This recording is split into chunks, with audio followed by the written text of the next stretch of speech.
हर साल सरकार किसानों के लिए धान की एमएसपी बढ़ाने का ऐलान करती है। खबरें चलती है, बयान आते हैं और कहा जाता है कि किसानों को उनकी फसल का बेहतर दाम मिलेगा। लेकिन छत्तीसगढ़ में एक ऐसा आंकड़ा है जो पिछले 3 साल से बिल्कुल नहीं बदला है, 3100 प्रति क्विंटल का। न 1 रुपए ज्यादा न 1 रुपए कम। तो आज समझते हैं छत्तीसगढ़ सरकार की इसी एमएसपी के गणित को और जानते हैं कि आखिर केंद्र की एमएसपी हर साल बढ़ने के बावजूद छत्तीसगढ़ में किसानों को मिलने वाली घोषित अंतिम रकम क्यों नहीं बदली। एमएसपी उन्होंने फिर बढ़ाया है। खरीफ फसलों की एमएसपी बढ़ाने का फैसला लिया।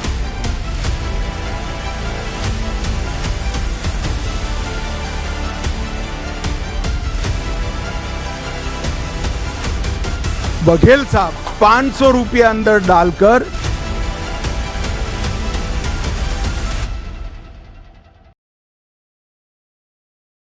चलिए चैतूराम की कहानी से समझते हैं। चैतूराम के पास 3 एकड़ की जमीन है। हर साल की तरह इस बार भी उसने धान बोया। इसी बीच उसे खबर मिलती है कि केंद्र सरकार ने धान की एमएसपी को बढ़ा दिया है। चैतू ये सुनकर खुश हो जाता है। उसे लगता है कि इस बार शायद उसकी कमाई भी बढ़ेगी। लेकिन यहीं से कहानी थोड़ी और दिलचस्प हो जाती है। पहले चलिए समझते हैं कि एमएसपी आखिर है क्या।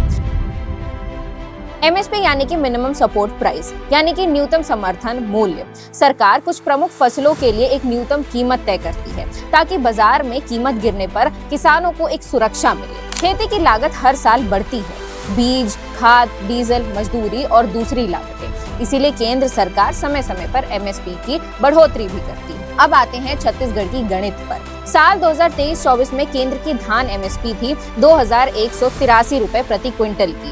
छत्तीसगढ़ सरकार ने अपने हिस्से से 917 रुपए जोड़े, यानी कि कुल रकम हुई 3100 रुपए। अब अगले साल 2024-25 में केंद्र की एमएसपी 2183 से बढ़कर 2300 रुपए हो गई, लेकिन राज्य का योगदान घटकर 800 रुपए रह गया, यानी कि फिर से वही कीमत सामने आई, 3100 रुपए। और अब 2025-26 की बात करते हैं। केंद्र की एमएसपी और बढ़कर 2369 रुपए हो गई, लेकिन राज्य का योगदान और घटता गया और ये घटकर 731 रुपए रह गया। 3 साल केंद्र की एमएसपी लगातार बढ़ी, राज्य का हिस्सा लगातार घटा, लेकिन किसान को दी जाने वाली घोषित अंतिम रकम 3100 रुपए ही बनी रही। अब यहाँ एक बात समझना बेहद जरूरी है। एमएसपी का मतलब ये नहीं है कि हर किसान अपनी पूरी फसल उसी कीमत पे सरकार को बेच पाएगा। वास्तव में किसान को कितना भुगतान मिलेगा ये सरकारी खरीद, फसल की गुणवत्ता, कटौती और खरीद व्यवस्था जैसी कई सारी चीजों पर निर्भर कर सकता है। इसीलिए सिर्फ एमएसपी का आंकड़ा देकर ये मान लेना कि किसान की आय उतनी ही बढ़ गई है हमेशा सही नहीं होगा। और अब बात करते हैं साल 2026-27 की।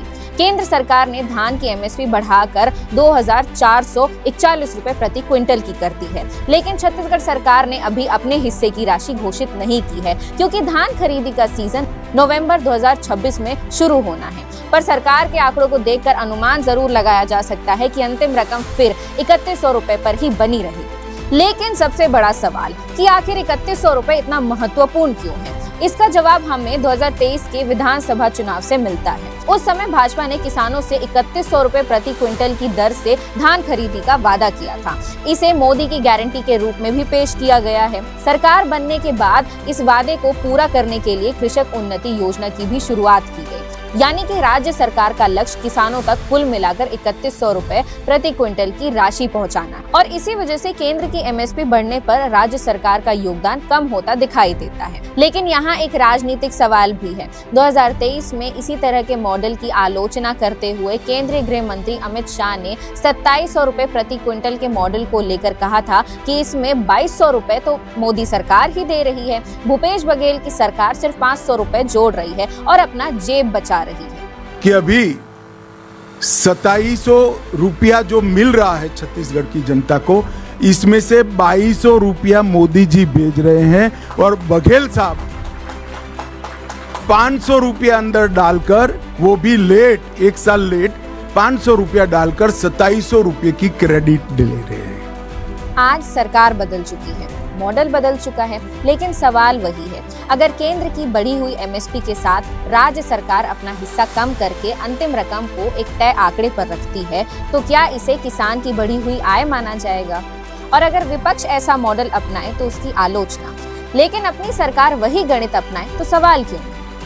तो असली सवाल सिर्फ ये नहीं है कि एमएसपी कितनी बढ़ी है, असली सवाल ये है कि एमएसपी बढ़ने के बाद किसान की वास्तविक आय कितनी बढ़ी। क्योंकि अगर केंद्र की एमएसपी हर साल बढ़ती रहे लेकिन किसान के हाथ पहुंचने वाली घोषित अंतिम रकम वही 3100 रुपए रहे, तो फिर सवाल पूछना तो बनता है कि एमएसपी बढ़ने का फायदा आखिर मिल किसे रहा है। तो ये था छत्तीसगढ़ के 3100 के एमएसपी के पीछे का छुपा हुआ गणित।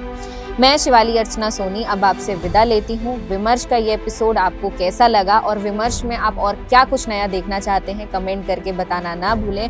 हम आपसे फिर मिलेंगे विमर्श के एक और नए एपिसोड के साथ। तब तक के लिए हमें सब्सक्राइब जरूर कर लीजिए। बहुत बहुत शुक्रिया।